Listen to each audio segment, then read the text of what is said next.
nastaghfiruh wa na'udzu billahi min shururi anfusina wa min sayyiati a'malina may yahdihillahu fala mudhillalah wa may yudhlil fala hadiyalah.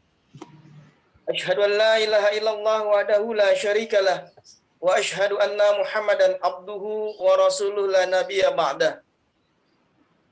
Qala Allah Ta'ala fil Qur'anil Karim, a'udzu billahi minasyaitonir rajim. Bismillahirrahmanirrahim. Walladzi arsala rasulahu bil huda wa dinil haq liyuzhirahu 'ala dini kullih wa kafa billahi syahida. Yang saya hormati Ketua Alumni SMP 67 Jakarta, Bapak Wisdom Albar. Yang saya hormati wabil khusus kepada guru kita, sahabat kita, Ustadz Taufik Hermawan. Yang saya hormati Al-Ustadz Asep Furqon. Yang saya hormati seluruh rekan-rekan alumni SMP 67 yang tidak dapat saya sebut satu persatu namun tidak mengurangi rasa hormat dan takzim kami. Wabil khusus saya sampaikan apresiasi yang sebesar-besarnya dan setinggi-tingginya kepada tim daripada taklim online yang dalam hal ini diketuai oleh Jejen, Ruli, dan tim-tim lainnya yang alhamdulillah setelah kurang lebih 8 bulan kita tidak mengadakan taklim baik secara off air maupun on air. Baru kali ini tahun 2021 kita alhamdulillah mencoba untuk mengadakan taklim online MT Asyajadah SMP 67 tahun 91 Jakarta. Mudah-mudahan taklim online pada kali ini dapat berjalan dengan lancar selama pandemi COVID-19 dan kita berharap COVID-19 dapat segera berakhir sehingga kita dapat melaksanakan taklim secara offline di kediaman rekan-rekan kita. Pertama-tama marilah kita panjatkan puji syukur kehadirat Allah Subhanahu wa taala yang mana pada kesempatan siang hari yang berbahagia ini kita masih dapat diberikan nikmat iman, nikmat Islam, nikmat sehat walafiat, dan nikmat panjang umur, sehingga kita masih dapat diberikan kesempatan oleh Allah untuk buka bersilaturahim walaupun dalam kondisi keterbatasan, tapi insya Allah makna daripada taklim pada hari ini dapat berjalan, dapat hikmat dan sesuai dengan apa yang kita inginkan, dan mudah-mudahan online-nya kita di tempat ini bernilai ibadah di mata Allah Subhanahu wa taala. Amin amin ya rabbal alamin. Salawat dan salam senantiasa juga kita aturkan kehadiran baginda Nabi besar Muhammad sallallahu alaihi wasallam serta keluarga dan para sahabatnya, dan insya Allah kita yang hadir di sini senantiasa mendapatkan syafaat dari baginda Nabi besar Muhammad sallallahu alaihi wasallam. Pertama-tama kami atas nama pengurus mohon dibuka pintu maaf yang seluas-luasnya apabila baru kesempatan kali ini kita mengadakan taklim online. Mudah-mudahan ini menjadi langkah awal yang baik untuk kedepannya, walaupun dalam keterbatasan kita tidak bisa bertemu, namun kita bisa bertemu di dunia maya.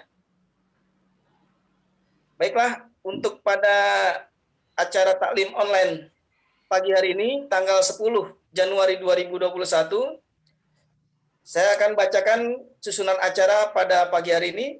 Yang pertama, pembukaan, nanti insya Allah akan diawali dengan pembacaan kalam ilahi yang akan dibacakan oleh teman kita, Saudari Eno, dan kemudian sambutan dari Ketua Umum Alumni SMP 67 Jakarta, Bapak Wisdom, kemudian melanjut kepada acara puncak, yaitu tausiah yang akan insya Allah disampaikan oleh Al-Mukarram Al-Ustadz Taufik Hermawan, dan nanti dilanjutkan dengan doa penutup.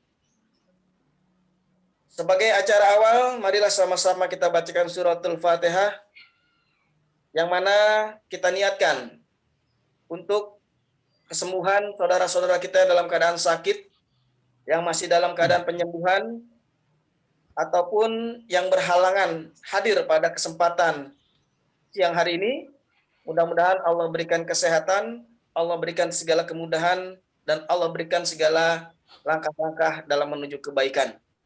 Ila hadratin Nabi Mustafa Sidina Rasulullah sallallahu alaihi wasallam. Salahumul Fatihah. A'udzubillahi minasyaitonirrajim. Bismillahirrahmanirrahim. Alhamdulillahirabbil alamin arrahmanirrahim maliki yaumiddin. Iyyaka na'budu wa iyyaka nasta'in ihdinas siratal mustaqim. Siratal ladzina an'amta 'alaihim ghairil maghdubi 'alaihim waladdallin. Amin amin ya rabbal alamin. Baiklah, untuk taklim online pada pagi hari ini kita mengambil tema hikmah di balik musibah, di mana bukan hanya COVID-19 yang merupakan musibah buat kita, tapi nanti akan dijabarkan secara detail oleh guru kita, Ustaz Taufik Hermawan, apa arti musibah itu sendiri dan apa hikmah yang ada di dalamnya. Untuk itu, marilah sebelum tausiah itu kita mulai, kami mohon kesediaan daripada Ketua Umum Alumni SMP 67 Jakarta, Bapak Wisdom Albar, untuk memberikan sepatah dua katanya pada kesempatan taklim online hari ini. Para Bapak Wisdom kami persilakan.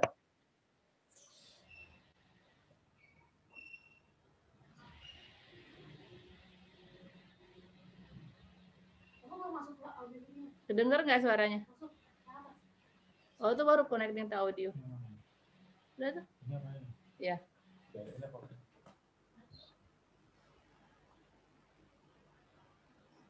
Om Wisdom? Oke. Sudah. Assalamualaikum warahmatullahi wabarakatuh.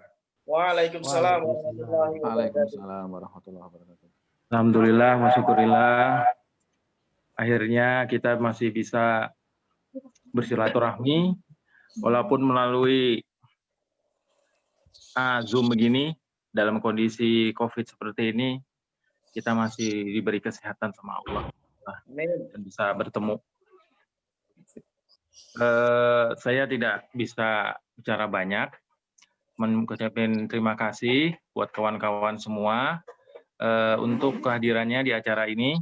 Semoga kedepannya acara taklim ini bisa kita selenggarakan di bulan besok dan besoknya lagi melalui Zoom ini. Kalau insya Allah sudah selesai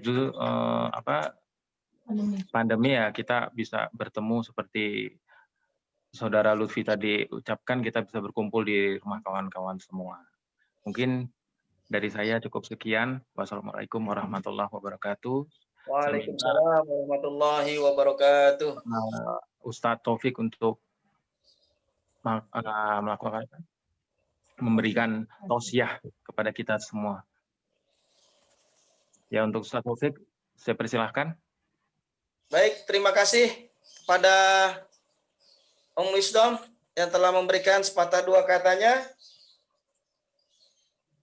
Lanjut kepada acara selanjutnya, yaitu tausiah yang insya Allah akan disampaikan oleh guru kita, rekan kita.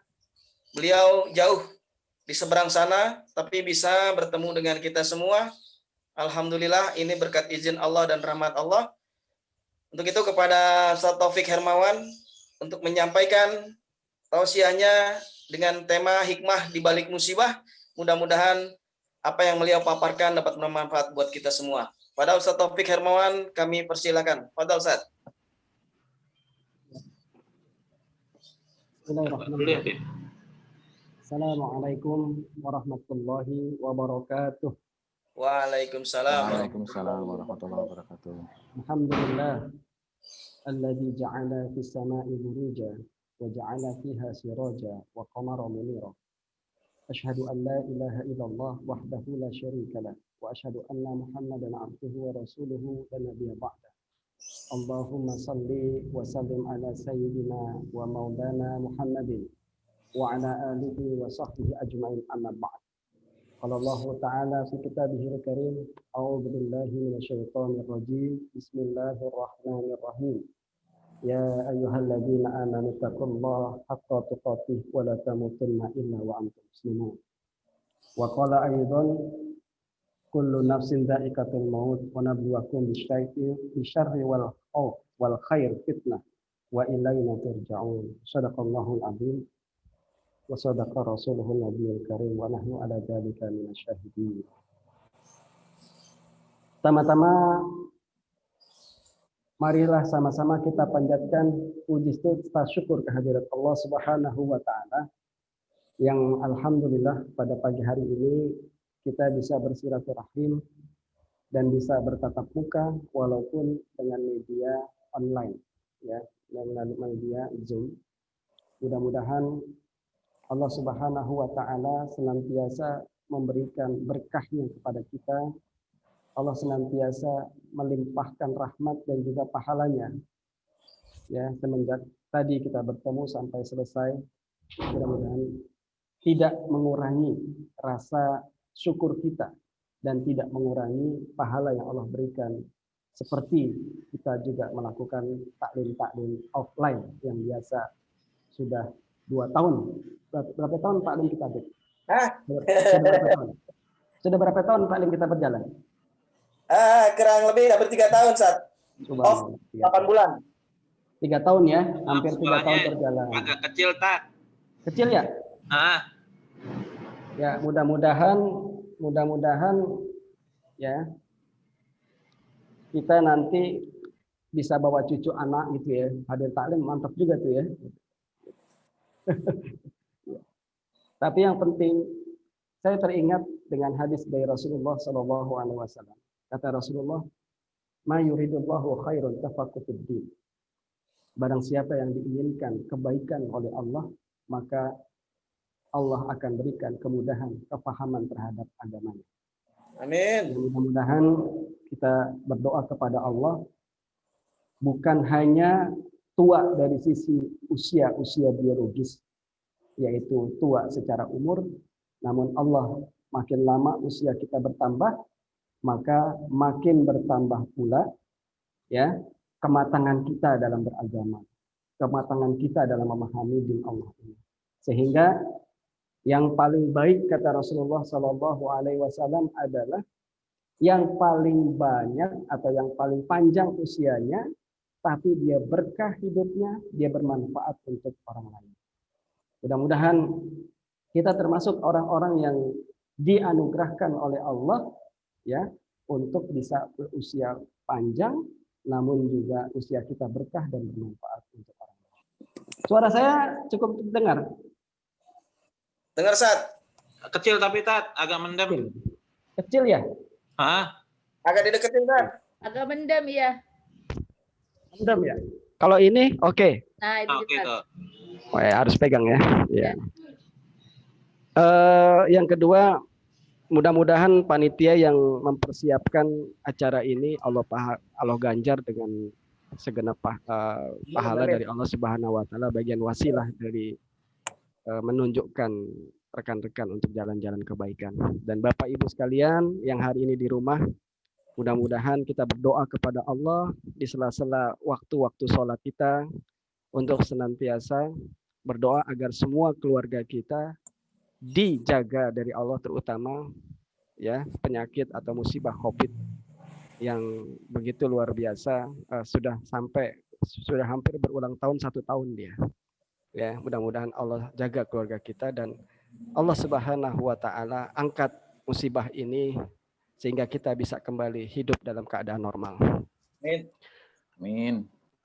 Bapak Ibu sekalian, mohon maaf para ustadz yang hadir pada kesempatan kali ini, mohon izin untuk sedikit Al-Fakir yang lemah ini memberikan sedikit tausiah, bukan untuk siapa-siapa tapi untuk mengingatkan diri sendiri. Fadzakir fa inna dzikra tanfa'ul mu'minin. Berilah peringatan karena peringatan itu penting buat seorang mukmin.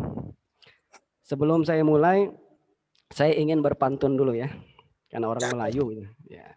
Cakep. Hari ini hari Ahad pergi bertamu. Disuguhi kopi, sarapannya serabi. Cakep. Dah setahun kita tidak bertemu. Itu pipi dah pada cabai. Iya. Pergi tamasya ke kota Palu. Pulangnya jangan lupa membawa topi. Semoga corona cepat berlalu agar kita bisa kembali ngopi. Amin. Rizky Febian, ya titik kadar sih, cukup sekian dan terima kasih. Biasanya Ega tuh yang ngomong kayak gitu. Oke, baik, kita mulai ya. Jadi kebanyakan pantun. Bapak Ibu sekalian, tema yang saya berikan, diberikan panitia pada saat ini adalah bagaimana kita mensikapi musibah.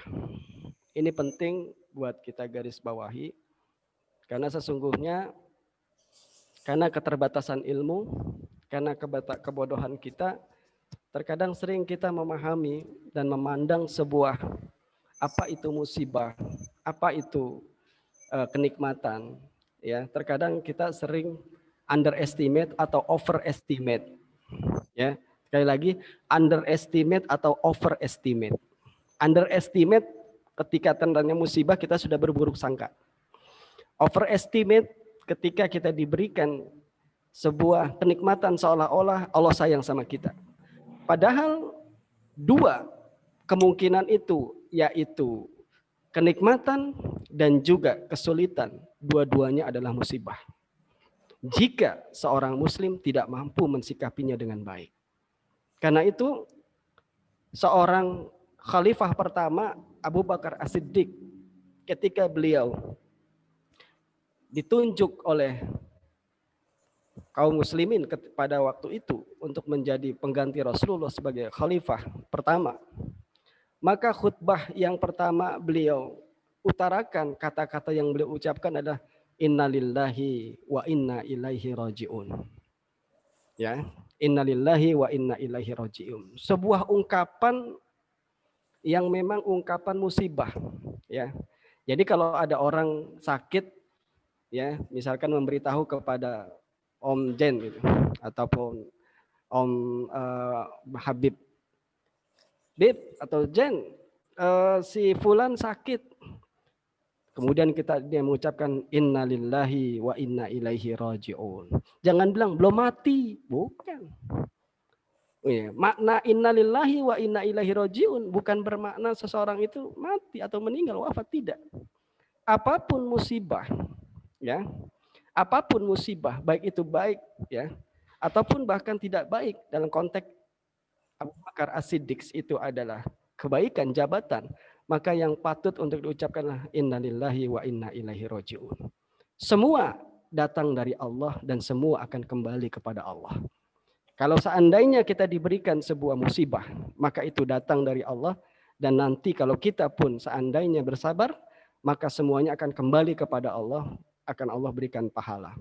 Begitu pula ketika kita diberikan keutamaan, kita diberikan rezeki, kita diberikan jabatan, kita diberikan posisi yang enak, maka semua itu datang dari Allah dan juga akan kembali kepada Allah, karena sewaktu-waktu jabatan itu mungkin akan selesai dan mungkin juga akan Allah ambil seketika. Karena itu ungkapan yang patut untuk diucapkan ketika kita diberikan musibah ataupun diberikan kebaikan adalah inna lillahi wa inna ilaihi raji'un, agar kita bisa mawas diri. Bapak-bapak dan ibu sekalian, di dalam Al-Quran, di dalam surat, ngajinya sambil nyatet ya, ngajinya sambil nyatet biar nanti ada ilmu yang bisa ditelaah dan mungkin dipelajari lagi, dibaca lagi. Ya.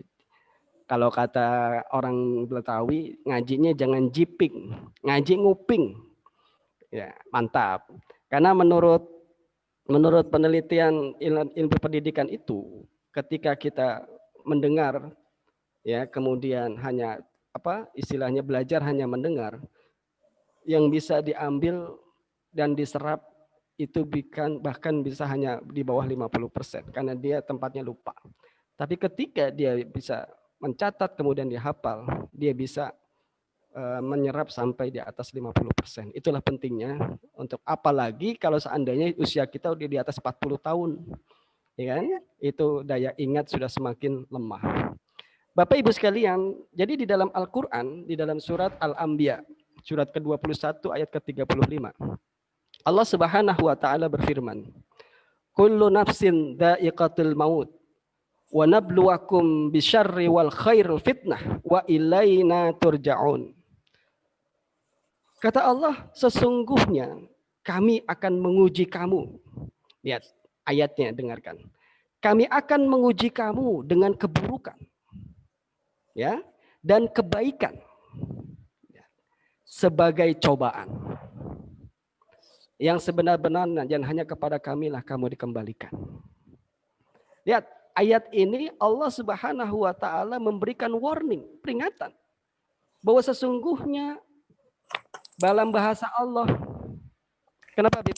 Suara? Enggak masalah kan suaranya kan? Lanjut. Oke. Dalam ayat ini Allah Subhanahu wa taala menyebutkan kata keburukan dan kebaikan disebut oleh Allah sebagai cobaan, sebagai ujian, sebagai musibah. Ya. Dan hanya kepada kamilah kamu dikembalikan. Apa maknanya? Maknanya adalah, ya, jangan sampai persepsi kita berkaitan dengan ujian, dengan cobaan, itu sesuatu berkonotasi negatif. Ya, kali lagi, yang namanya ujian, yang namanya cobaan, yang namanya musibah, itu tidak harus bermakna negatif. Tidak enak. Tetapi ayat ini menggambarkan ujian, cobaan, ya, itu bisa berkonotasi positif. Bisa berupa kenikmatan. Bisa berubah jabatan enak. Bisa berubah kehormatan. Bisa berubah kemuliaan. Nah, tinggal nanti bagaimana kita bisa mensikapinya. Ketika kita mampu mensikapi semua itu dengan baik, maka dia akan menjadi kemaslahatan untuk dirinya. Bahkan sebaliknya, jika kita tidak mampu mensikapi dengan baik, sesuatu yang berkonotasi baik jabatan, maka dia akan bisa menjerumuskan yang akhirnya melakukan tindakan-tindakan yang dia murkai Allah. Contohnya korupsi, contohnya memanipulasi, dan sebagainya. Imam Ibnu Katsir dalam tafsirnya, tafsir Ibnu Katsir, ketika menafsirkan ayat ini, ayat surat Al-Anbiya ayat 35, beliau mengatakan, ya, makna ayat ini kata Ibnu Katsir, kami akan menguji kamu wahai manusia, terkadang dengan bencana, terkadang dengan kesenangan, agar kami melihat siapa yang bersyukur dan siapa yang ingkar, serta siapa yang bersabar dan siapa yang berputus asa dan berkeluh kesah. Ya, ingat. Jadi ketika kita diberikan sesuatu ujian, cobaan berupa kenikmatan, maka yang kita lakukan bersyukur. Cara bersyukurnya tidak selesai hanya dengan mengucapkan alhamdulillah, tidak. Tapi salah satu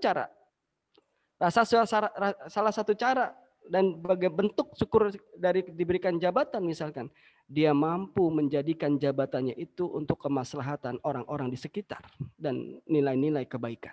Itu salah satu bersyukurnya. Ketika dia diberikan harta yang mungkin berlebih dibandingkan dengan yang lain, cara bersyukurnya adalah ada hak orang lain yang harus ditunaikan. Tidak cukup bersyukur hanya dengan mengucapkan alhamdulillah tanpa melakukan implementasi dalam bentuk zakat ataupun hal-hal yang bersifat berderma. Bapak Ibu sekalian, oleh karena itu, dari sini kita bisa melihat yang pertama yang harus kita sikapi yang namanya musibah.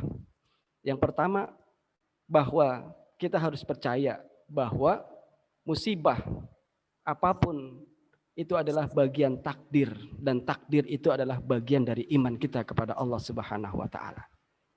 Ya, jadi mempercayai takdir itu adalah bagian dari rukun iman. Gitu. Sebesar apapun, ya, jadi baik dan tidaknya iman berbanding lurus terhadap keyakinan kita, kepercayaan kita terhadap takdir. Namun yang harus digarisbawahi adalah pemahaman kita memaknai takdir harus tepat. Ya. Jangan sampai, ya, kita memahami takdir salah yang akhirnya kita tidak optimal dalam melakukan ikhtiar ketika terjadi musibah disebut takdir. Jelas ya? Jadi memaknai takdir adalah Takdir itu sesungguhnya adalah hasil akhir seorang muslim dalam melakukan optimalisasi untuk berikhtiar. Setelah dia berikhtiar, dia bertawakal kepada Allah dengan sampai titik kemampuannya, maka hasil apapun yang Allah berikan itulah takdir. Jadi sesungguhnya takdir Allah itu tidak ada yang buruk buat seorang muslim.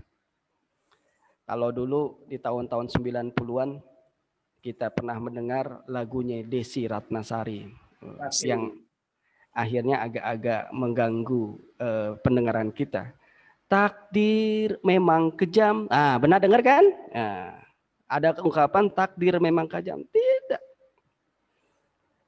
Manusia punya persepsi bahwa sesungguhnya takdir itu kejam. Dikarenakan apa? Dikarenakan keterbatasan ilmu. Dikarenakan keterbatasan kapasitas kita dalam memahami takdir.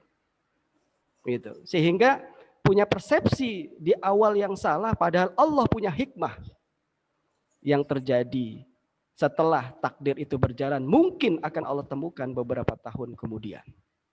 Ini penting. Ya.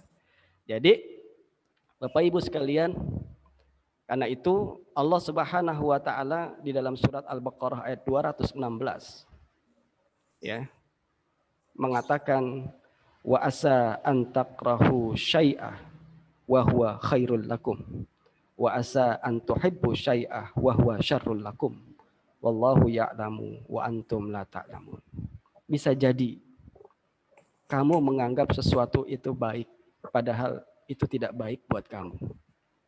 Dan bisa jadi kamu menganggap sesuatu itu tidak baik padahal itu adalah, atau baik padahal itulah tidak baik buat kamu. Allah mengetahui sedangkan kamu tidak mengetahui. Nah, kuncinya di situ. Jadi takdir apapun yang Allah berikan kepada kita, maka persepsi positif kita, positif thinking kita kepada Allah Subhanahu wa taala itu harus muncul. Gitu. Karena keterbatasan ilmu yang terkadang akhirnya kita sering menghakimi Allah kejam, Allah tidak adil dengan statement-statement yang kalau kita teliti secara lebih mendalam bisa merusak nilai-nilai akidah dan tauhid kita kepada Allah Subhanahu wa taala. Jadi itu ya. Makanya dalam hadis yang diriwayatkan oleh Imam Tirmizi dalam sunahnya, Rasulullah Shallallahu alaihi wasallam bersabda, tidak beriman salah seorang di antara kalian hingga dia beriman kepada qadar baik dan buruk dari Allah. Dan hingga dia yakin bahwa apa yang menimpanya tidak akan luput darinya, serta apa yang luput darinya tidak akan pernah menimpanya. Gitu. Artinya apa? Takdir baik dan takdir buruk, apapun yang menimpa kita tanpa izin Allah tidak mungkin terjadi. Ya, apapun itu. Seluruh penduduk bumi ingin menjelekkan si fulan, tetapi Allah tidak mengizinkan, maka namanya akan tetap harum. Ya.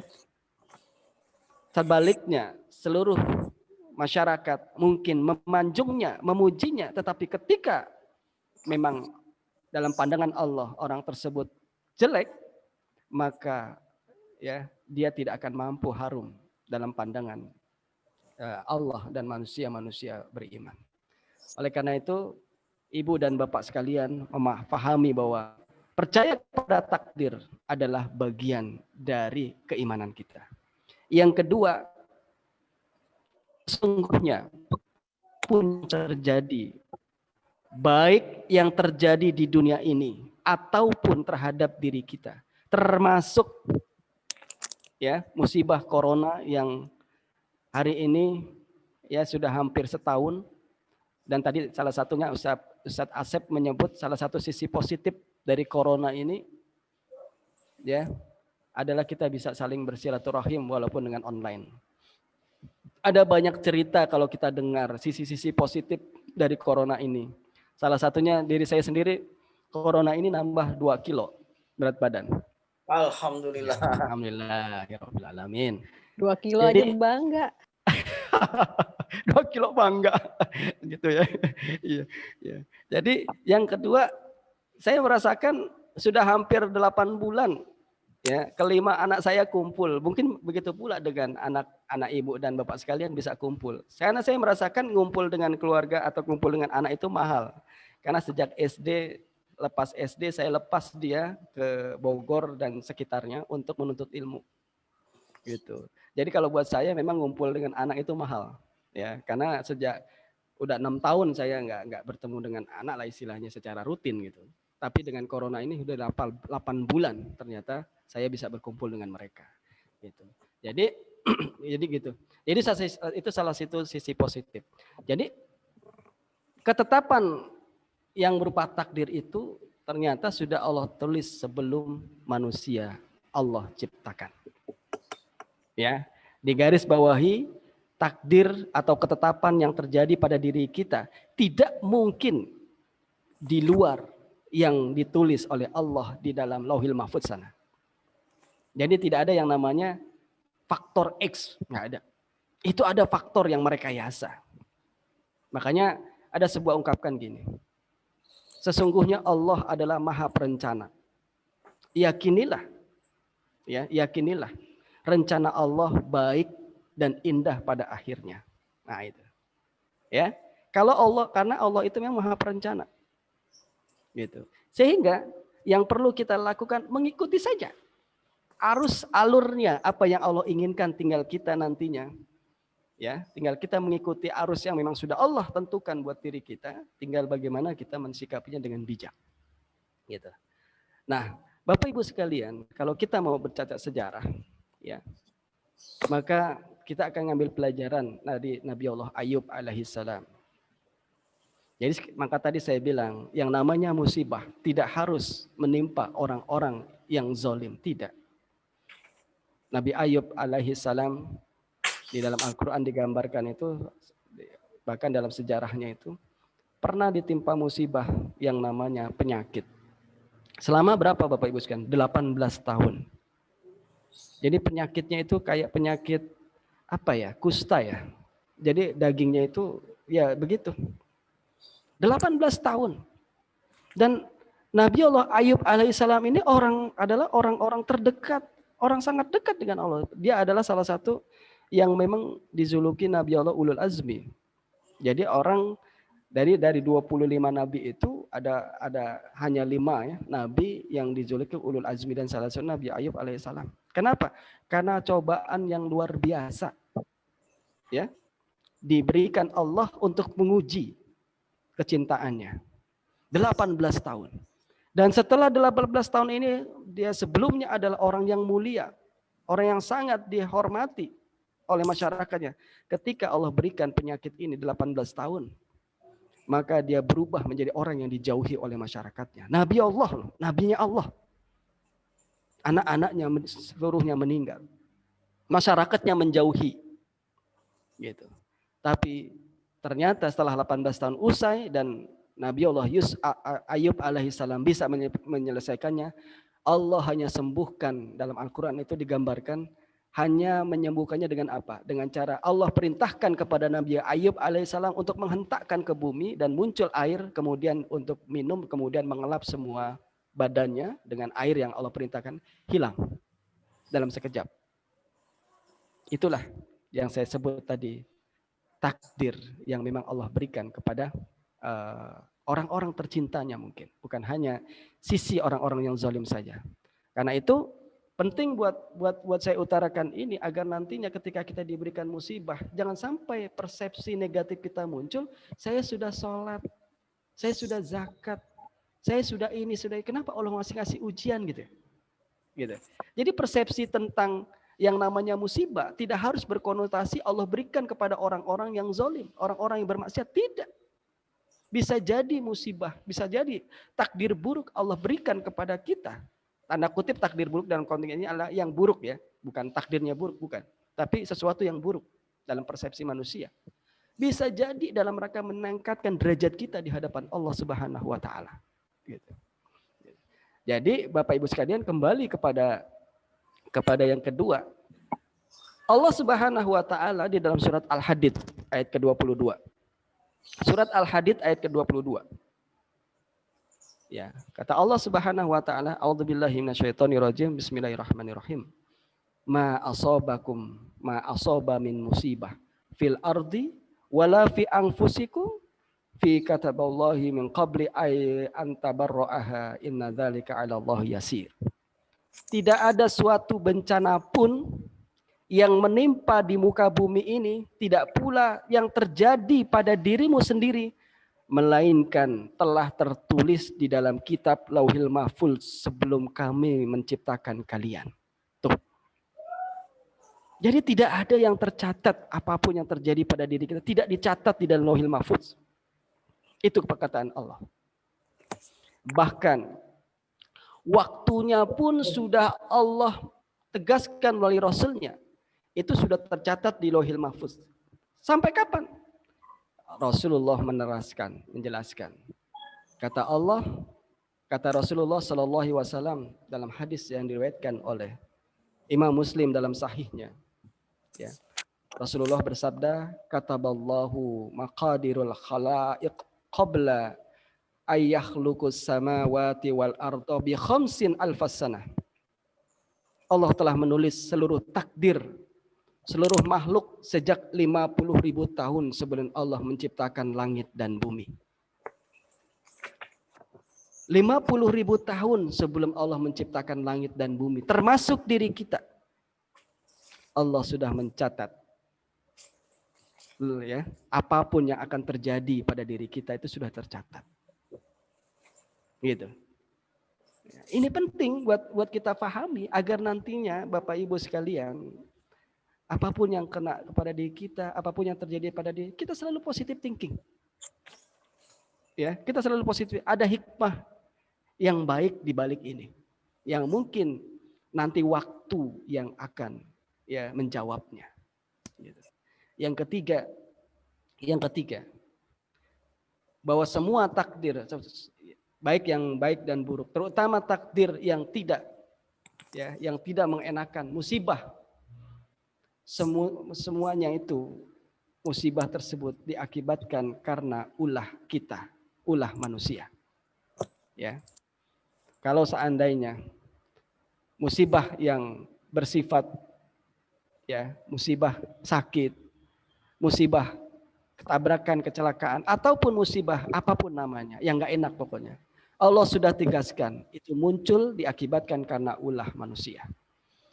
Di dalam surat As-Surah ayat ke-30, Allah Subhanahu wa taala berfirman, "Ma asabakum min musibah fabima kasabat aydikum wa ya'fu an katsir." Dan segala musibah yang menimpa kalian adalah disebabkan oleh perbuatan tangan-tangan kalian, dan Allah memaafkan banyak dari kesalahan yang kalian lakukan. Jadi kalau hari ini banyak musibah yang terjadi pada diri manusia. Bahkan musibah mungkin ada terjadi pada diri kita. Yang pertama yang harus dilakukan, nggak perlu menyalahkan orang lain. Tidak perlu mencari kambing hitam.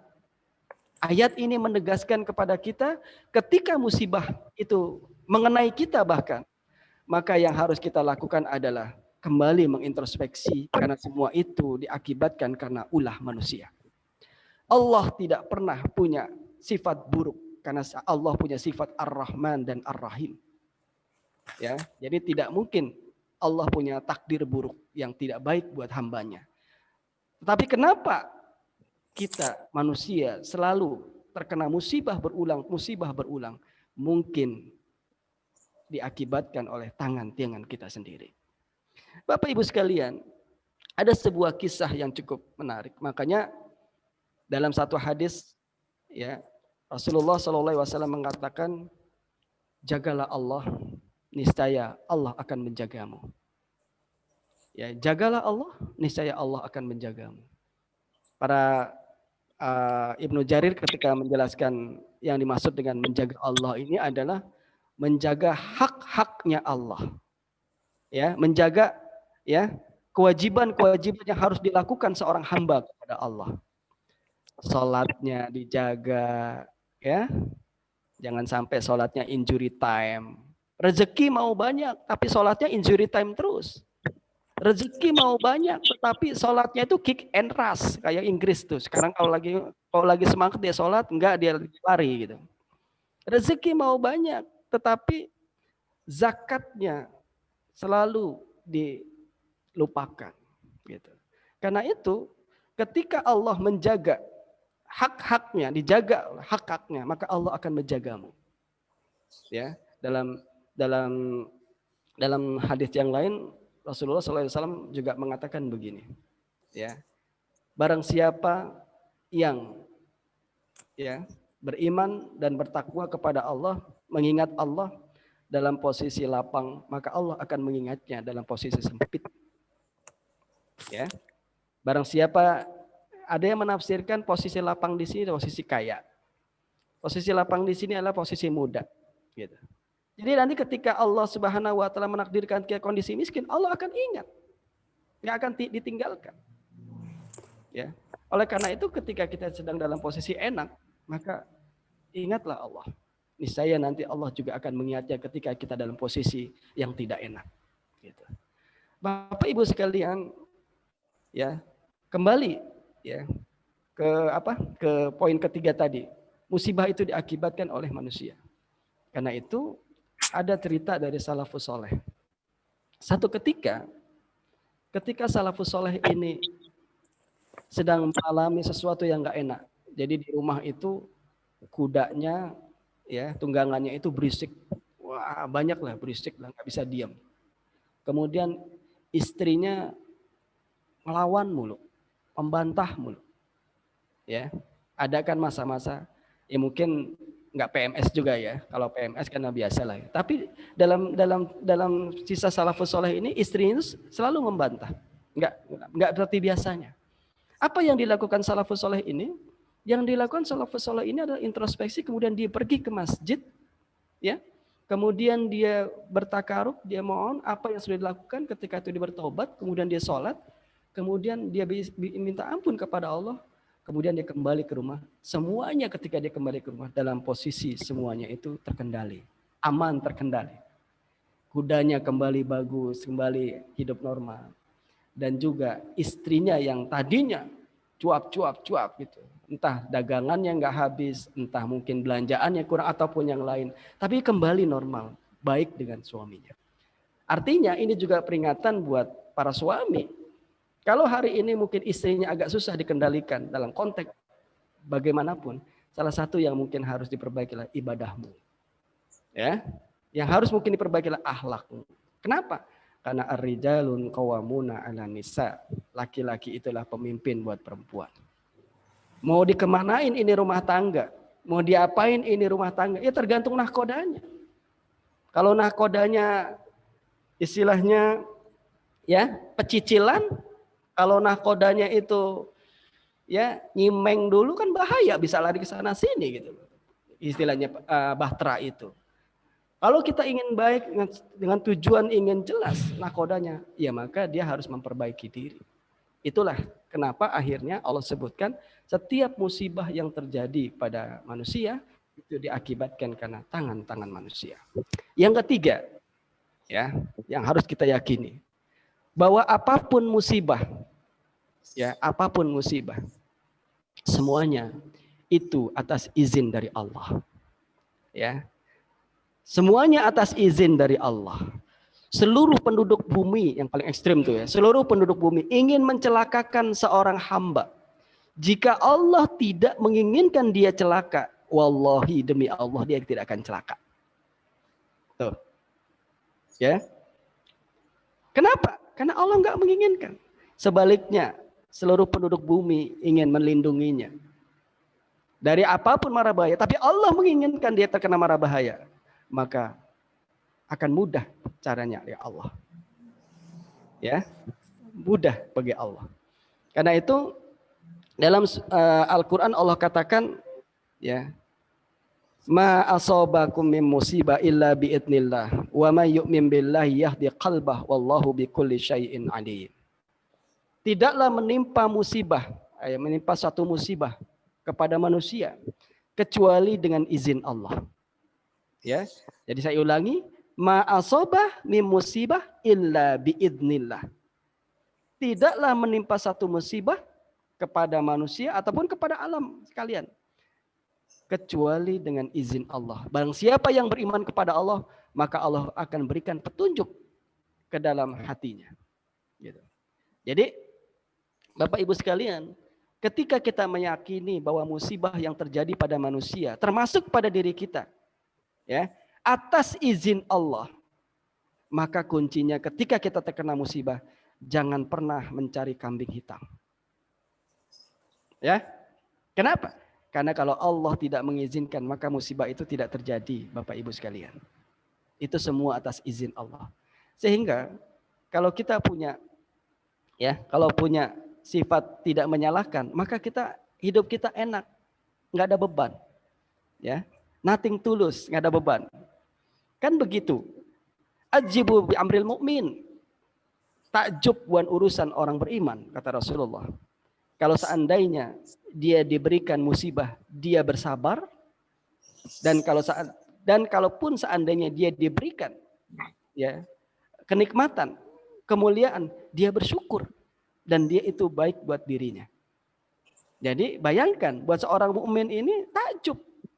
Buat seorang mukmin tidak ada yang nggak baik. Kalau diberikan musibah buruk, dia bersabar, dan sabar itu baik buat dirinya. Kalau diberikan keistimewaan, diberikan kemuliaan, diberikan harta lebih, ataupun dia bersyukur, dan syukur itu baik buat dirinya. Masya Allah, Rasulullah SAW sudah mengingatkan itu.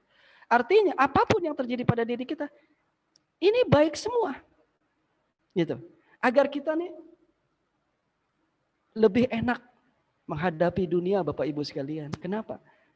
Ya, dunia ini cuman paling panjang 60 sampai 70. 70 tahun paling panjang. Jadi terlalu naif kalau seandainya kita tidak, ya, menghadapi dunia ini dengan ngoyo yang akhirnya kita melupakan akhirat, ya, kita.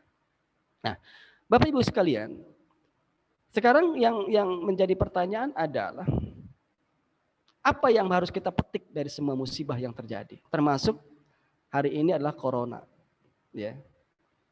Yang pertama yang harus kita ambil adalah dengan hikmah, dengan musibah ini memurnikan tauhid dan pengharapan kita hanya kepada Allah, ya, hari ini.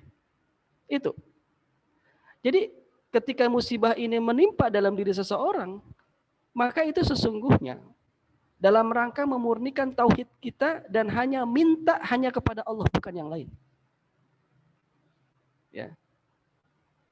Bayangkan Bapak Ibu sekalian, corona yang, ya, hari ini terjadi, ini sesungguhnya kan meluluh lantahkan sistem yang sudah dibuat manusia selama ratusan tahun, benar gak?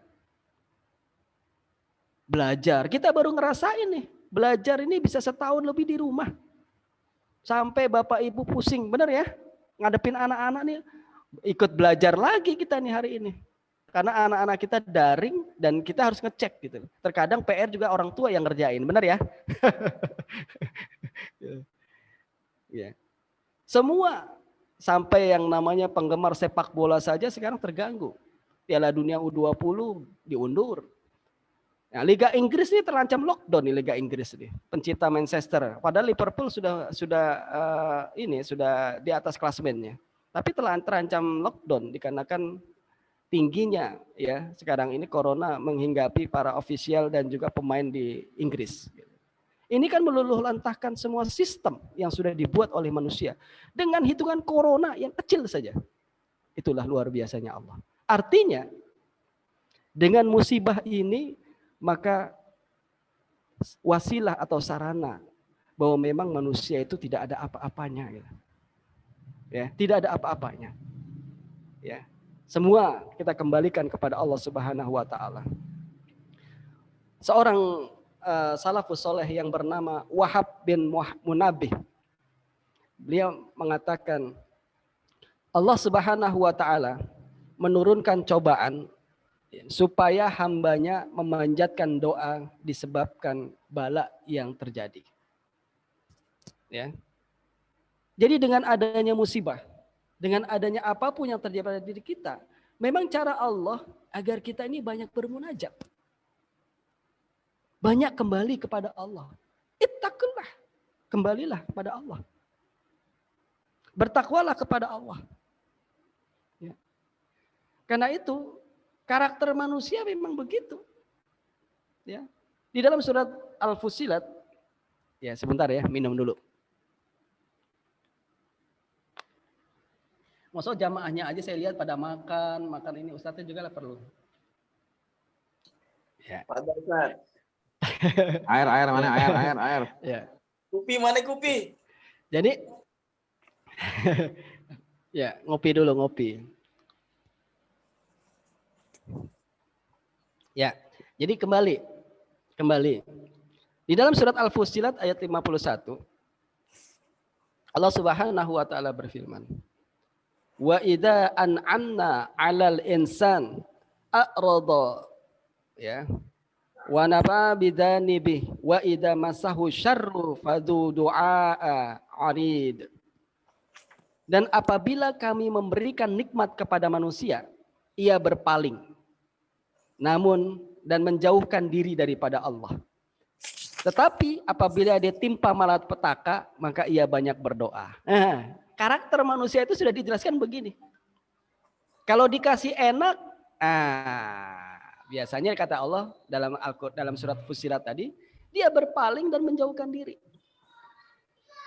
Makanya saya sering bilang begini.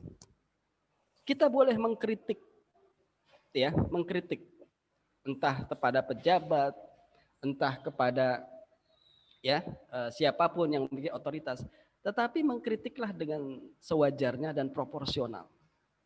Makanya bencilah kamu kepada siapapun itu, ya, tidak sebenci-bencinya. Ada iklan di belakang. Tidak sebenci-bencinya. Ya. Begitu pula, karena bisa jadi yang kamu benci sebenci-bencinya, suatu saat dia akan menjadi orang yang paling kamu cintai. Tapi sebaliknya, mencintai seseorang, siapapun dia, jangan sampai kepayang gitu. Karena bisa jadi dia akan menjadi orang yang paling kamu benci. Intinya apa? Sewajarnya. Ya, sewajarnya saja. Begitu pula orang yang para ahli maksiat, sering kita menjudge, sering kita menghakimi. Padahal bisa jadi di akhir hidupnya dia akan menjadi orang-orang yang memang ahli surga. Sebaliknya juga begitu. Ya, sebaliknya juga begitu. Oleh karena itu sekali lagi ya, musibah ya dapat menyebabkan seorang hamba itu berdoa tuh bersungguh-sungguh. Lihat kalau kita kena musibah, kan karakternya begitu. Qiyamul lail setiap hari, ya. Biasanya begitu. Kalau ketika kita ditinggal musibah, qiyamul lail tiap hari. Tapi ketika musibah itu datang biasanya mulai mengendor tuh gitu. Inilah karakter manusia. Dan harusnya hal-hal tersebut harus senantiasa kita perbaiki dari waktu ke waktu. Gitu. Nah, dalam ayat yang lain Allah Subhanahu mengingatkan tadi yang saya sebut, kisah Nabi Allah Ayub alaihissalam. Dan ketika kita ditimpa musibah, apapun itu, jangan pernah lari kemanapun kecuali kepada Allah Subhanahu wa ta'ala. Ketika Anda ditimpa musibah, jangan menambah masalah baru dan jangan menambah dosa baru. Ditimpa musibah kehilangan mobil, ditimpa musibah kehilangan uang, jangan larinya ke mbah dukun.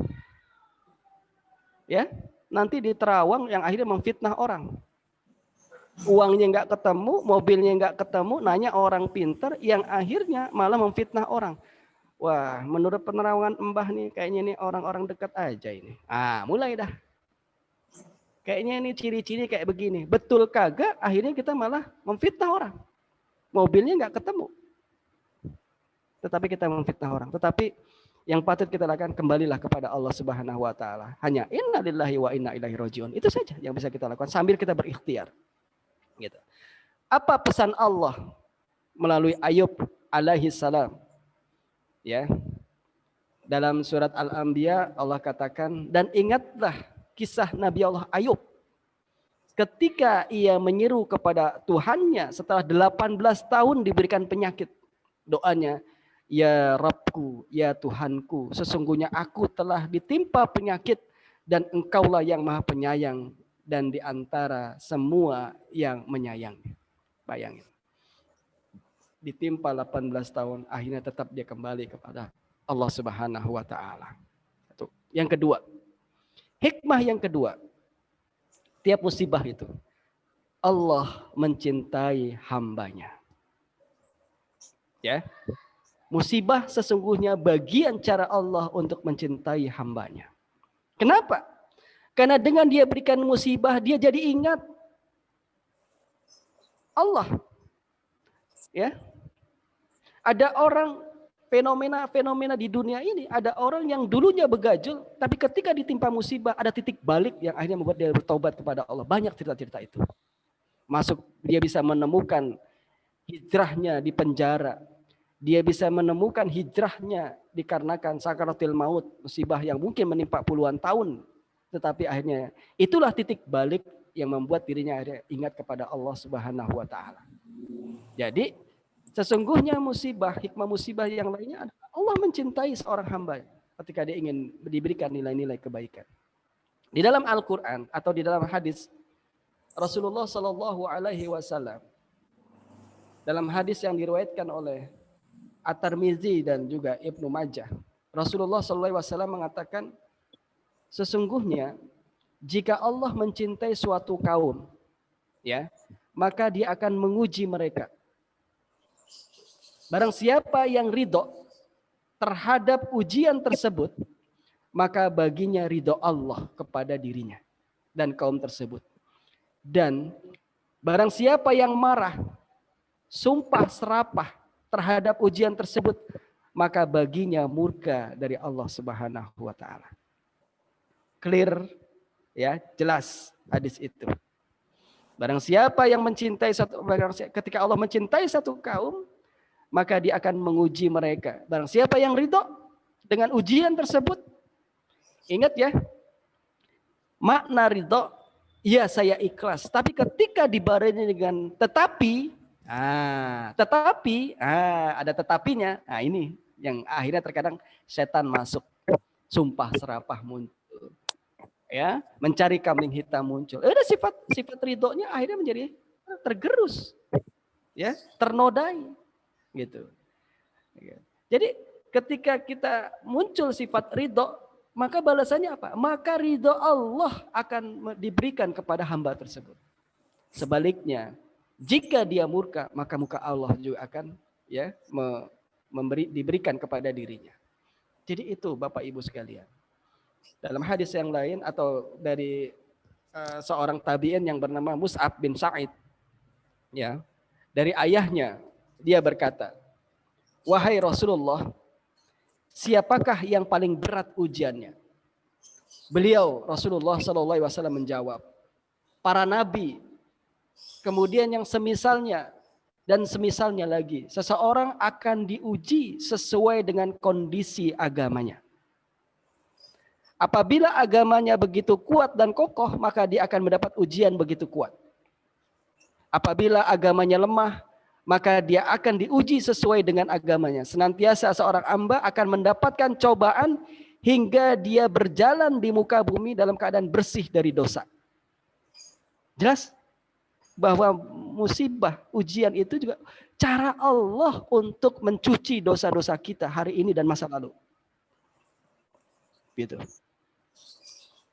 Bisa jadi Allah tidak memberikan ujian, bisa jadi Allah tidak memberikan penyakit. Kita tidak punya cara untuk melebur dosa-dosa kita.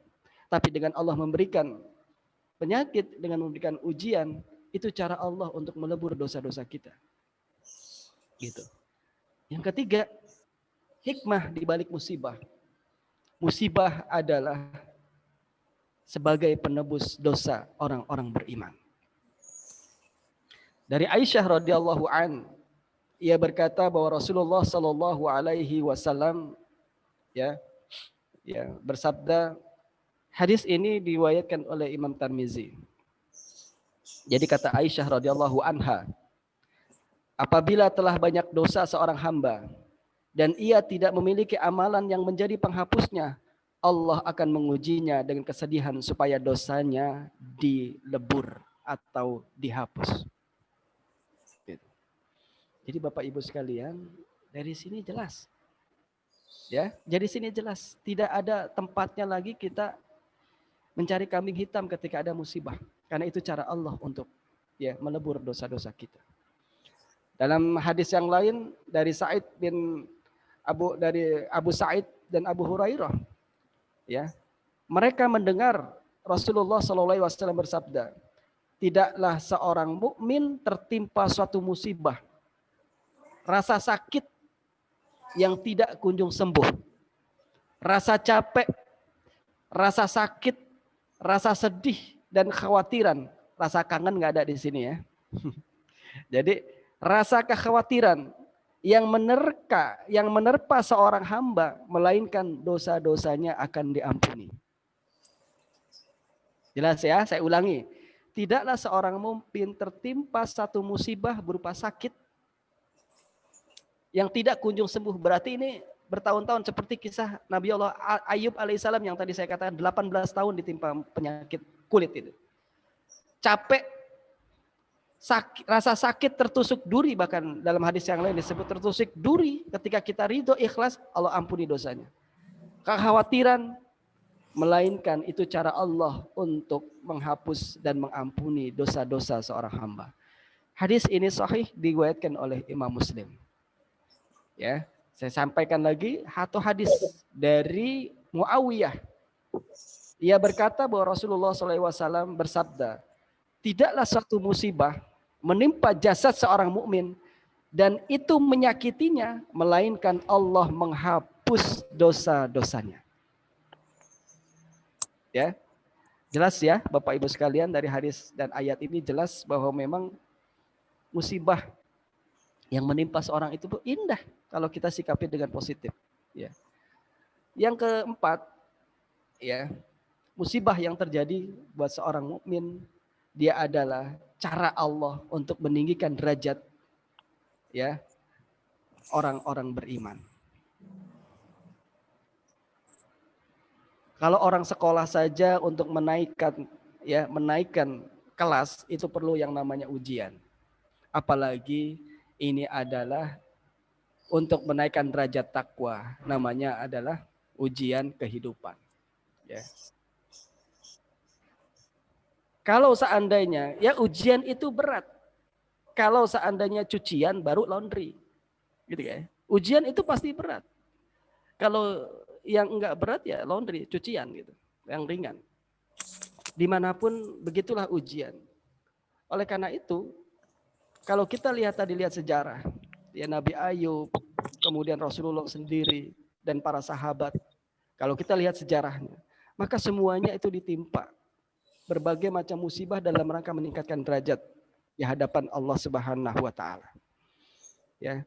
Satu ketika Anas bin Malik radhiyallahu anhu bersabda, atau Rasulullah SAW bersabda melalui Anas bin Malik, jika Allah menginginkan kebaikan pada seorang hamba, dia akan segerakan hukumannya di dunia. Jika Allah menghendaki kejelekan padanya, dia akan mengakhiri balasan atas dosa yang diperbuat hingga akan ditunaikan pada hari kiamat kelak. Jelas bahwa sesungguhnya ketika Allah menginginkan kebaikan pada dia seorang hamba, Allah akan segerakan agar itu bisa dijadikan wasilah untuk kita mengintrospeksi diri dan juga sebagai wasilah pelebur dosa-dosa kita. Jadi Bapak Ibu sekalian, dari sini saya pikir cukup clear. Hikmah musibah yang Allah berikan kepada kita, buat kita, ajibu li amril mukmin. Takjub buat urusan orang beriman. Kalau Allah berikan kebaikan, Allah berikan keutamaan, Allah berikan kehidupan enak buat kita, syukur. Dan syukur baik buat dirinya. Ketika Allah berikan sesuatu yang tidak enak, kehidupan yang mungkin tidak menyenangkan, musibah, penyakit, apapun itu namanya, kita bersabar, dan sabar itu baik buat dirinya. Mudah-mudahan tausiah yang singkat ini bisa memberikan tadkirah terutama buat diri saya dan juga kita semua, sehingga Allah Subhanahu wa taala akan segera menyadarkan kita dan kita bisa lebih ridho bisa kita lebih nothing tulus, nggak ada beban menghadapi hidup ini, sehingga apapun yang menimpa kepada kita, mudah-mudahan kita bisa lebih bisa lebih tenang, bisa lebih enjoy menghadapinya. Apapun itu, musibah baik ataupun musibah yang tidak baik, ya, maka itu baik buat diri kita. Mohon maaf kalau ada kekurangan, kalau ada yang menyinggung, tetapi itu semua datangnya dari al-haqqu min rabbik fala takunanna minal mumtarin. Kebenaran itu hanya datang dari Allah dan jangan sekali-kali kita ragu untuk mengambilnya. Hadanallahu wa iyyakum ajmain. Subhanakallahumma wa bihamdika asyhadu an la ilaha illa anta astaghfiruka wa atubu ilaik. Assalamualaikum warahmatullahi wabarakatuh. Waalaikumsalam warahmatullahi wabarakatuh. Jazakallah khair, Ustaz. Untuk tausiahnya, mungkin bisa dilanjut dengan tanya jawab, Ustaz. Ya, Fadal, silakan. Tanya jawabnya via chat atau langsung aja nih, Ustaz? Langsung Chat aja. aja, chat, kita kumpulin. Oh gitu. Chat aja. Ya. Bisa baca ya? Ya, nanti saya bacain, Ustaz. Ya, boleh dibacain aja. Padahal yang mau bertanya bisa langsung di chat di Zoom-nya, nanti saya bacakan. Tat, tauziahnya keren banget, Tat, kayak di YouTube. Walah. Kalau bisa di save dong, masukin YouTube. Ini direkam, Bun. Iya, masukin ke YouTube, Om Jen. Tenang, Bun. Direkod, Bun, direkod. Sama Bang Jejen beres dah pokoknya. Beras. Gak apa-apa. Kenalin Kalau ada teman SD gue, Risnandar, ikut join, mendengarkan untuk ngecas kan. Selamat ya, Bung, Mas Tisnandar. Kalau ada Selamat yang datang. mau langsung bertanya nggak apa-apa lah, biar sambil nunggu gitu. Silakan yang mau tanya, masih ada waktu banyak. Tat, kopi Masih dulu. 40. Hah? Ngopi dulu, ngopi. Biar Oh, kopi. ngopi dulu. Masih 2 isepan ya. Wait. Ya, masih ada waktu sebelum zuhur.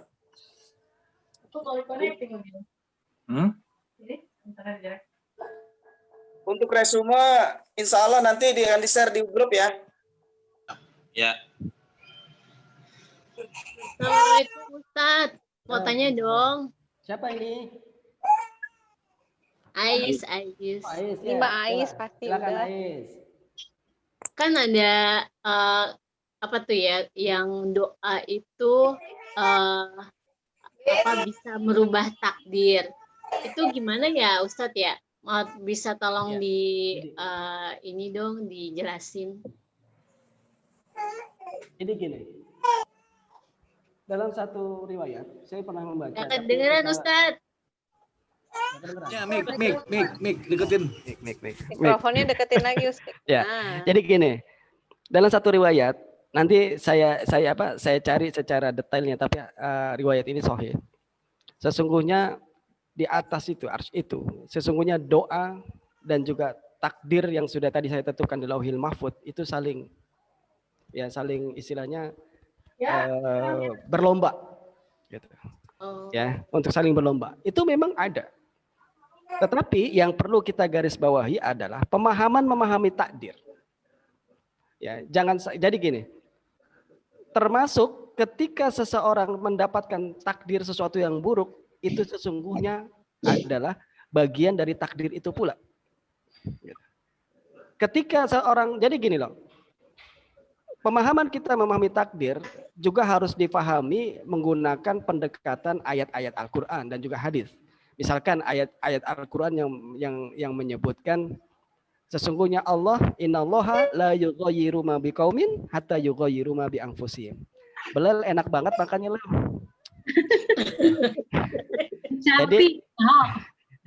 Jadi kata Allah Subhanahu wa taala, sesungguhnya Allah tidak akan merubah nasib satu kaum kalau seandainya ya orang tersebut yang tidak merubah apa yang ada di dalam dirinya.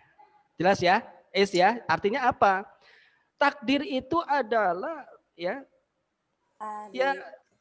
hasil akhir ya ketika seseorang itu berikhtiar. Makanya gini, ada satu kuncinya begini.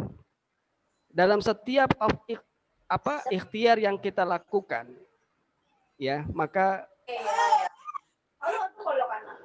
halo, dengar nggak suara saya? Dengar. Oh, dengar ya.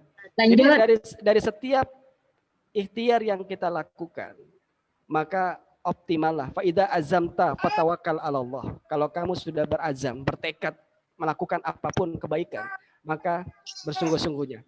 Setelah selesai kamu melakukan ikhtiar dengan sekuat tenaga, faida azamta fatawakal Allah, maka bertawakallah kepada Allah.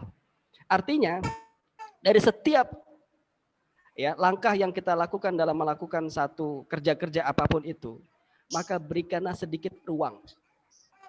Ruang. Itu yang disebut dengan ruangan takdir tadi, memahami itu. Agar apa?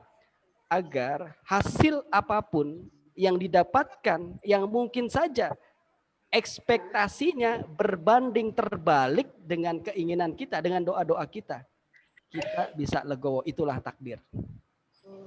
Paham nggak maksud saya, Ais? Insya Allah ya, paham ya? Paham. Artinya kalau kita tidak memberikan ruang takdir dalam setiap usaha kita, kalau seandainya hasil akhirnya di luar dari ekspektasi kita, yang terjadi apa? Kita akan suudzon kepada Allah. Kecewa Doa banget. kita tidak terima. Allah nggak sayang sama saya. Padahal tadi sudah saya jelaskan dalam hadis dan ayatnya. Jadi apapun, sekali lagi saya garis bawahi, karena apa? Setiap usaha yang kita lakukan sampai titik optimal, kita nggak berikan ruang takdir, takutnya kita kecewa. Padahal dalam pandangan Allah, kerja yang kita lakukan dalam mencapai kebaikan itu tidak ada yang sia-sia. Kalaupun seandainya nanti hasilnya adalah sesuatu yang tidak kita harapkan dari ekspektasi kita, maka proses yang kita jalankan itu tetap berpahala. Jelas ya? Gitu. Tetap berpahala. Iya. Gitu. Seperti itu. Jelas ya? Mudah-mudahan bisa dipahami. Makasih, Usti. Ya, sama-sama. Lanjut. Mungkin pertanyaan berikutnya. Oke.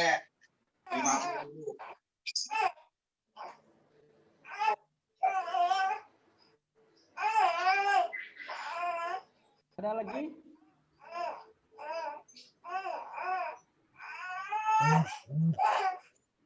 Apa sih? Kalau nggak ada, mungkin saya akhiri. Udah, Assalamualaikum Ustadz. Waalaikumsalam warahmatullahi wabarakatuh. Mau tanya Ustadz. Warahmatullahi Kedengeran nggak sih? Kedengeran. Kan ya, oke. Mau tanya masalah yang tadi cobaan itu sesuai dengan tingkat keimanan seseorang kan ya. Nah, jadi kan cobaan yang paling berat itu dialami oleh Nabi dan Rasul. Intinya jadi semakin tinggi keimanan seseorang, semakin berat cobaannya, berat dalam persepsi kita gitu ya. Mungkin kan ya karena berarti semakin tinggi keimanan berarti daya tahan dia lebih bagus kan. Gitu. Nah, sejauh mana kita tahu kapan sih kita naik kelas dari cobaan yang ibaratnya dari TK kita udah lulus terus ke SD. Jangan-jangan kita dicoba selama ini nggak lulus-lulus gitu loh. Iya kan? Jadi ternyata kita masih dapat ujiannya kelas 6 terus nih gitu. Kita nggak naik-naik. Nah, itu bagaimana kita tahu bahwa cobaan itu, kita lulus dari cobaan itu apa? Dengan kita nggak marah-marah, dengan kita tetap sabar, dengan kita tetap bersyukur. Mohon penjelasannya, Ustaz. Terima kasih. Assalamualaikum.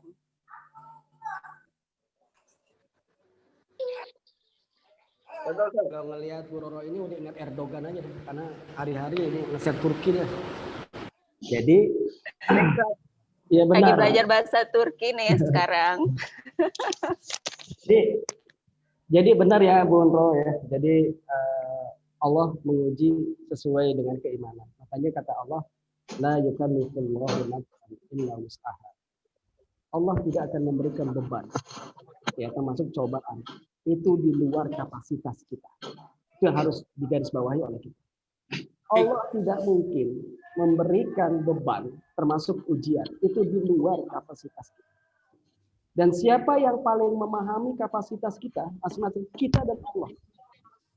Ya, yang memahami kapasitas Mampu atau tidak, kita dan Allah saja yang tahu. Bahkan terkadang istri kita pun kita tidak tahu, atau pasangan kita, suami kita nggak tahu. Yang tahu kita. Itu dulu yang harus digaris bawahi ketika kita bicara tentang ujian. Ya, bahwa Allah tidak akan pernah zolim menguji hambanya. Dia akan senantiasa. Ketika Allah Subhanahu wa Ta'ala memberikan ujian, pasti Allah sudah tahu kapasitas kita. Kita bisa.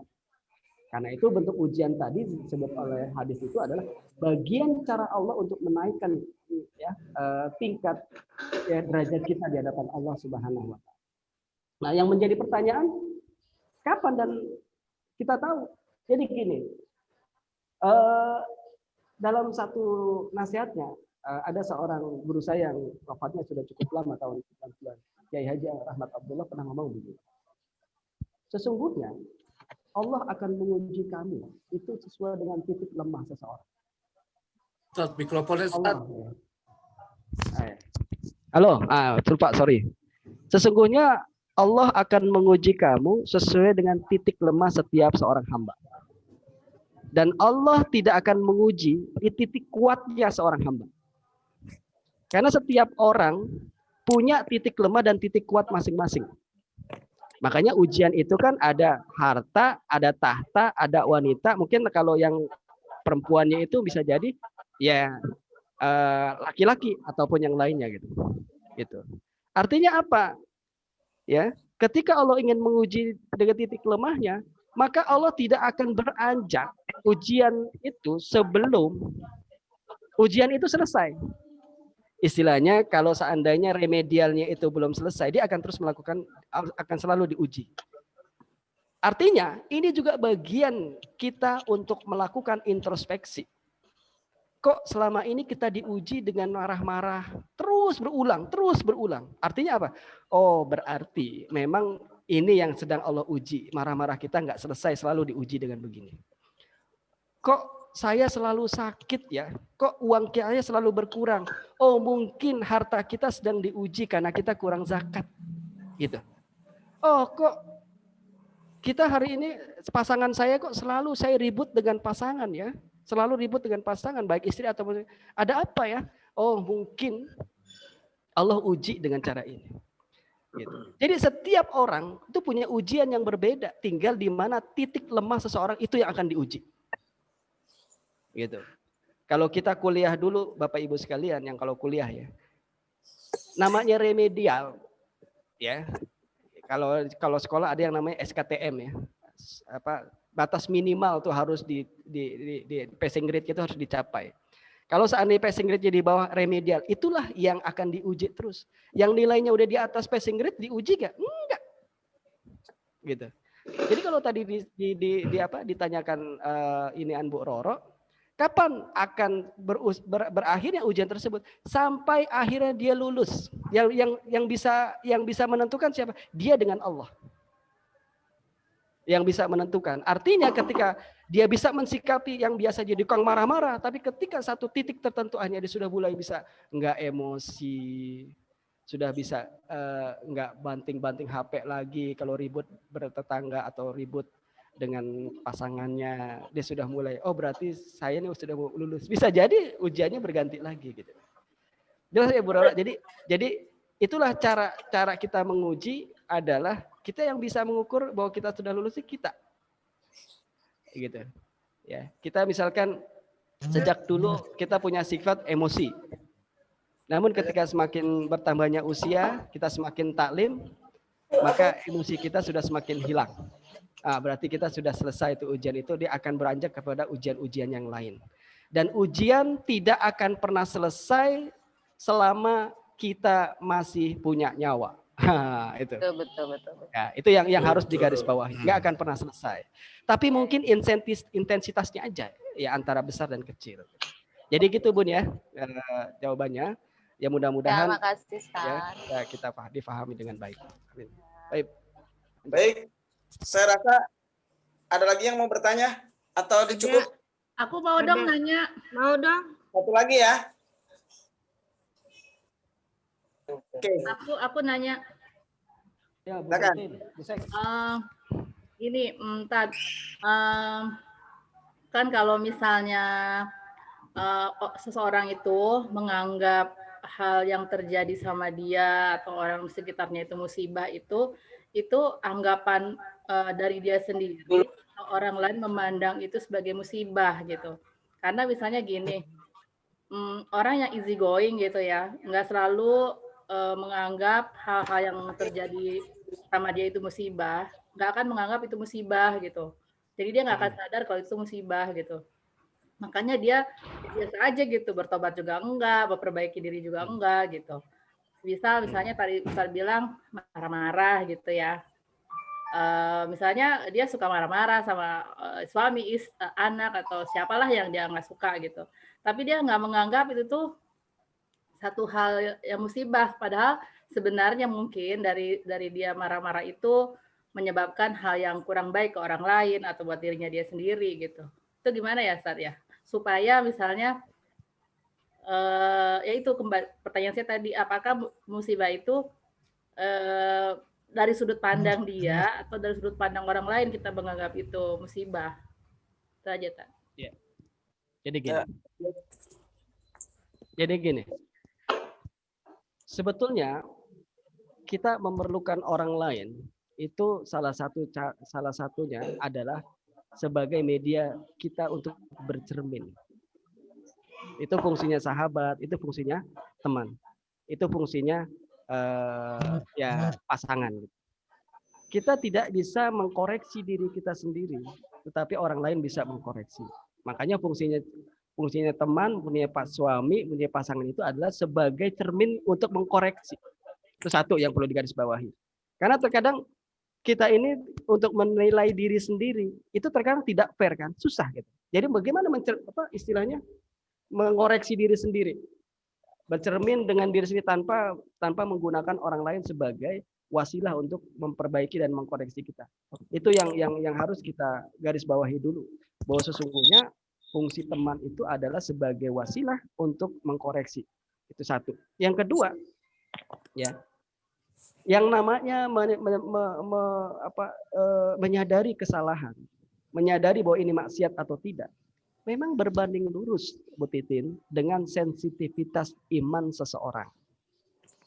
Ya, itu berbanding lurus. Semakin dia imannya itu baik, maka sensitivitas terhadap kesalahan itu semakin besar. Ya. Namun sebaliknya, semakin kasar hatinya, semakin jauh dari Allah, maka sensitivitasnya itu semakin nggak peka. Gitu. Ya, makin nggak peka. Karena bisa jadi sensitivitas seorang antara satu dengan yang lain itu berbeda. Contoh. Umar bin Khattab radhiyallahu anhu. Ini salah seorang sahabat yang beliau yang punya kebiasaan itu melakukan keliling untuk melihat warganya. Salah satu saya kisah, salah satunya adalah ketika Umar bin Khattab mendengar seorang rakyatnya itu sedang membaca ayat wal tafatisaqu bisaq ila rabbika yauma idzil masak fala saddaqa wala shalah walakin kadzdzaba wa tawalla. Ayat ini berkaitan dengan menceritakan tentang sakitnya sakaratil maut. Jadi ketika dua betis satu bertautan dengan betis yang lain, saking sakit itu digambarkan Allah, diambil ilustrasi begitu. Jadi betis satu dengan betis yang lain bertautan untuk menggambarkan sakaratul maut. Apa yang dilakukan Umar? Dalam satu riwayat, Umar itu akhirnya ketika dia mendengar ayat ini, dia langsung bersimpuh dan akhirnya duduk menangis. Dan akhirnya Ibnu Umar, anaknya menceritakan, Umar sakit selama seminggu ketika mendengar ayat tentang sakitnya sakaratul maut. Itu dalam konteks memahami ayat Allah.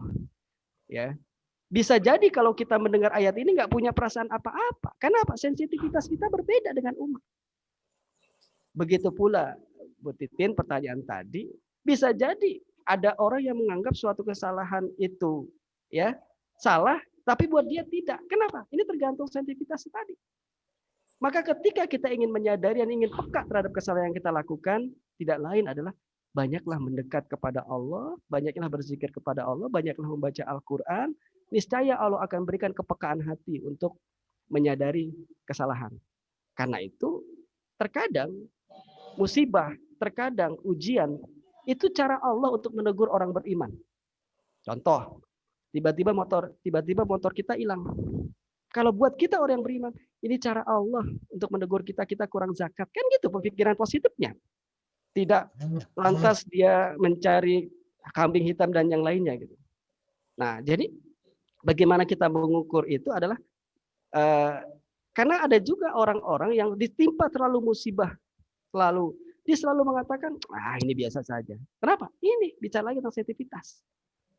Gitu, sensitivitas kita. Ada orang yang mungkin buat satu orang misalkan tidak sholat berjamaah subuh misalkan, itu sesuatu yang biasa. Tapi buat orang yang lain itu satu aib buat dirinya, gitu kan? Tergantung, gitu. Karena itu semakin dia peka, ya semakin dia dekat dengan Allah, maka dia akan semakin peka, gitu. Dan ini memang berbeda Bu Titin antara satu orang dengan yang lainnya. Ya ini tergantung kapasitas juga antara satu dengan yang lainnya. Makanya ketika Allah mengatakan idza dzukirallahu wajilat qulubuhum wa idza tuliyat alaihim ayatuhu zadatuhum imana wa ala rabbihim yatawakkalun. Ciri-ciri orang yang beriman itu adalah apabila disebut nama Allah digemetar hatinya, dan apabila dibacakan ayat-ayat Allah bertambah keimanannya. Pertanyaannya, kan berbeda tingkat sensitivitas bergetarnya hati seseorang ketika mendengar ayat Allah antara satu dengan yang lainnya. Benar nggak? Ya. Baik. Makanya PR-nya untuk begitu adalah dekatlah dengan Allah agar Allah menjadikan diri kita itu lebih peka terhadap kesalahan dan maksiat yang kita lakukan. Allahu a'lam. Baik Ustadz, terima kasih segala penjelasannya karena waktu sudah hampir zuhur. Ya. Jadi saya rasa cukup segala pertanyaannya. Nanti untuk responnya insya Allah akan di-share di grup. Baik. Habis zuhur lanjut lagi dong. Lanjut ngopi. Bulan depan, Bun. Ya. Iya, mumpung di rumah aja nih. Bulan depan insya Allah nanti dibikin lagi ya Ustadz ya. Gitu. Jadi Waktu masih banyak Bun nih. lagi kami ucapkan Temanya terima pas kasih banget temanya. pada Ustadz Taufik Hermawan berkenan memberikan tausiahnya. Saya juga ucapkan terima kasih kepada kru, Bang Jejen, Bang Ruli, Ketum Wisdom, dan lain semuanya.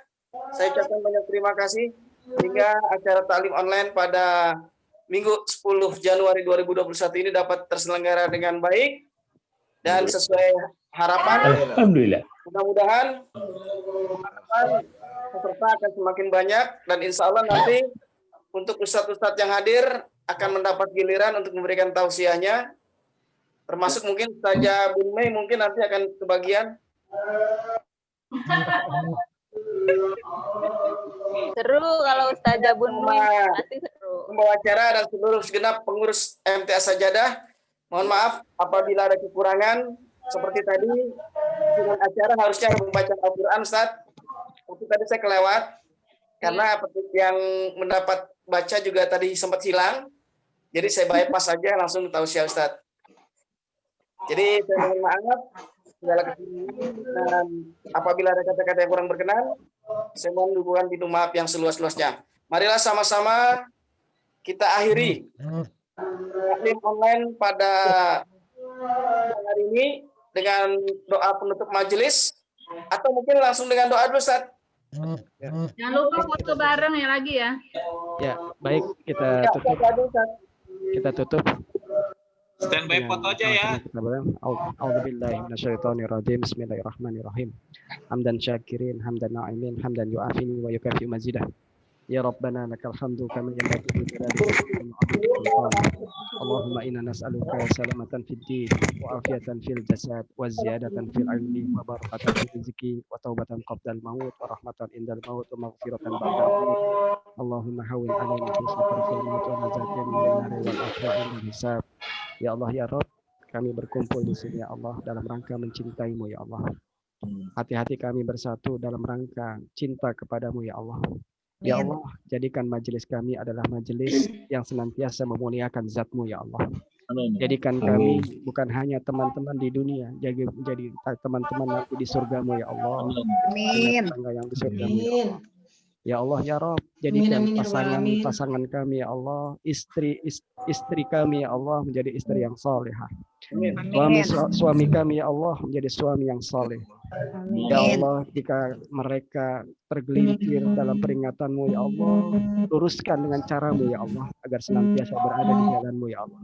Ya Allah ya Rob, Engkau pemberi semua jalan keluar ya Allah. Apabila hari ini ada teman-temanku yang mengalami sakit ya Allah, sembuhkan penyakitnya ya Allah. Jadikan ya Allah sakitnya sebagai pelebur dosa buat mereka ya Allah. Kalau sampai hari ini ada kawan-kawan kami ya Allah yang ditimpa musibah berupa hutang ya Allah, berikan solusi ya Allah dengan caramu ya Allah untuk segera membayar hutang ya Allah. Ya Allah ya Rabb, angkat segera musibah corona ini ya Allah, agar kami bisa kembali bersilaturahim, agar kami bisa senantiasa bertemu untuk kebaikan ya Allah. Rabbana atina fid dunya hasanah wa fil akhirati hasanah wa qina adzabannar. Subhana rabbika rabbil izzati amma yasifun wa salamun alal mursalin walhamdulillahi rabbil alamin. Assalamualaikum warahmatullahi wabarakatuh. Waalaikumsalam warahmatullahi Siap-siap ya. Waalaikumsalam warahmatullahi 1, 2, 3. Oke, makasih. Itu kalau tatap muka itu udah mewek tuh. Sampai ketemu bulan depan. Sampai ketemu. Sampai ketemu semuanya. Sehat-sehat ya. Assalamualaikum. Waalaikumsalam. Waalaikumsalam warahmatullahi wabarakatuh.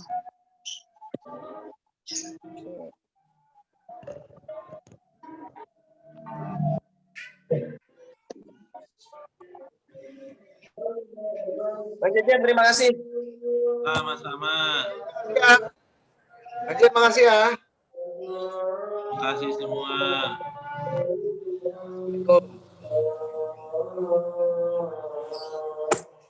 Mau foto dulu?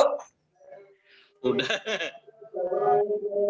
33 apa 34 tadi tuh. Share tuh di grup 32.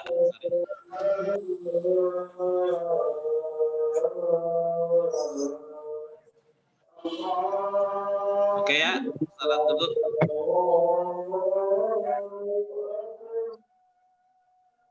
Assalamualaikum. Salam.